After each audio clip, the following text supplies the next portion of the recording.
হাইকোর্টে এই ভার্ডিক্টটা প্রথম দিয়েছিলেন বিজেপির একজন, যিনি এখন এমপি হয়েছেন, জাজমেন্ট জুডিশিয়ারি ছেড়ে দিয়ে বিজেপির এমপি হয়েছে, গাঙ্গুলি না ডাঙ্গুলি, আমি ঠিক জানি না তার আসল নামটা, পরে জেনে নেব। Sorry if there is any mistake.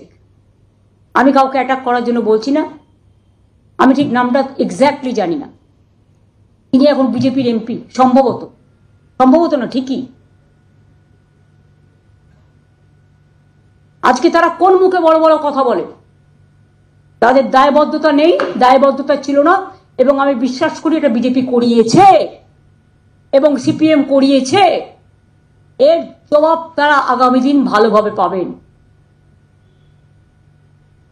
আমি টিচারদের শুধু বলবো এবং ছাত্রছাত্রী, যখন মানুষের বিপদ থেকে সবাই চলে যায়, পালিয়ে যায় মানুষের পাশ থেকে, তখন কেউ না কেউ আসে তাকে রক্ষা করার জন্য। এটা হচ্ছে, আমাদের ভাষায় বলতে পারেন গড, আমাদের ভাষায় বলতে পারেন ঈশ্বর, আমাদের ভাষায় বলতে পারেন আল্লাহ, আমাদের ভাষায় বলতে পারেন মা।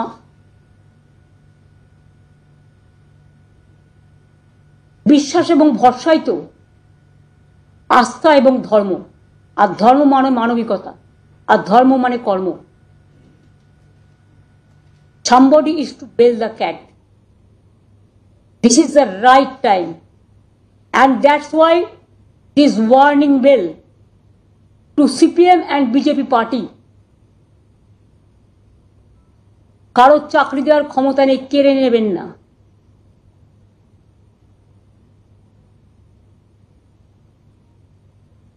জাজমেন্ট যেমন বিরুদ্ধে গেছে, জাজমেন্ট আবার দুটো পথও আমাদের দিয়েছে, জাজমেন্ট মেনেই সেটা আমরা করব।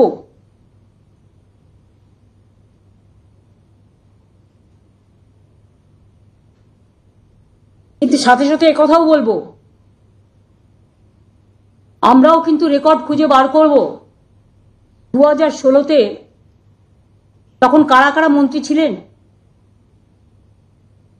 এবং কোনো একটা জেলা তো আমি জানি কিসের বিনিময়ে চাকরি হয়েছে।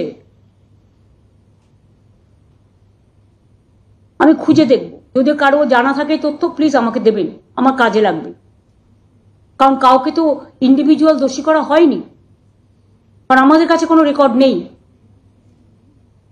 যদি কারো কাছে কোনো রেকর্ড থাকে প্লিজ দয়া করে আমাদের দেবেন, এতে আমাদের সাহায্য হবে।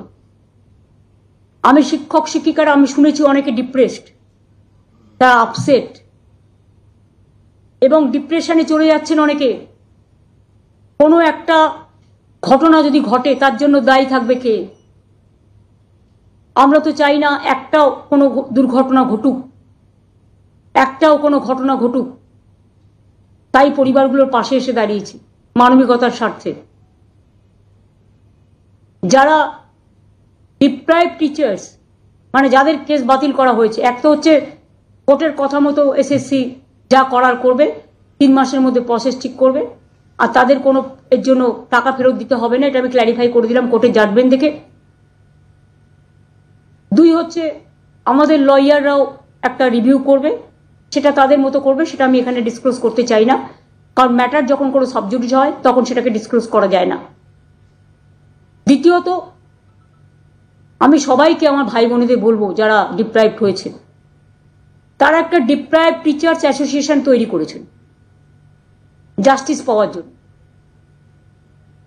তারা এডুকেশন মিনিস্টারকে একটা রিকোয়েস্ট করেছে যে তারা সবাই এক জায়গায় একত্রিত হতে চান, এবং শিক্ষামন্ত্রী সহ আমি যদি তাদের সভায় উপস্থিত থাকি, এবং চিফ সেক্রেটারি, লয়ার থেকে শুরু করে সমাজের গুণীজন জ্ঞানীজন, কিছু কিছু ইভেন কিছু আইনজীবীও, তাহলে তারা খুশি হবে। আমি তাদের কথায় সাড়া দিয়ে 7 তারিখে তারা ইনডোর স্টেডিয়াম বুক করেছেন। আমি 7 তারিখ 12টা 15 নাগাদ তাদের কাছে যাব, তাদের কথা শুনবো, শুনতে তো কোনো আপত্তি নেই।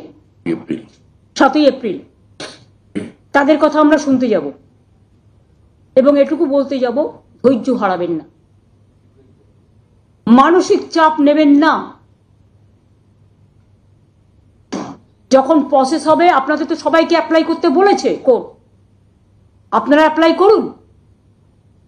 আর আমরা চেষ্টা করব যাতে খুব তাড়াতাড়ি সমস্যার সমাধান হয়, যাতে আপনাদের মানসিক দুশ্চিন্তা না বাড়ে।